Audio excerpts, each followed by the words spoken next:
Yung sardines na may sotanghon with patola ay sarap.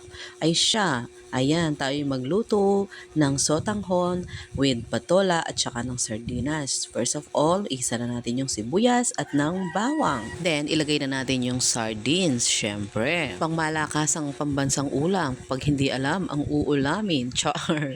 Mag-add na rin tayo ng tubig at syempre, hintayin natin kumukulo. Pagkatapos ng kumukulong yan, ilagay na natin yung ating patola. Patola na nabili lang kanina sa naglalakong ale. Yan. Syempre, halu-haluin with fillings para nga masarap. Pagkatapos, ilalagay na natin yung ating sotanghon. Nakakapuranggot lamang. Nung isang araw pa nga ako gigil na gigil sa ulam na yan. Ako, kaya nga buti kanina may naglakong ale. Kaya sabi ko na pabili ako ng hindi oras. Ewan ko ba, ba't gustong gusto ko yan? Ano ba naman yan? Uy, wag kang feeling. Char. At syempre, balik na tayo sa ating niluluto. Mag-add na tayo ng magic sarap at saka ng bechin at saka ng asin para nga may konting alat at sarap, 'di ba? At saka mag-add tayo ng paminta.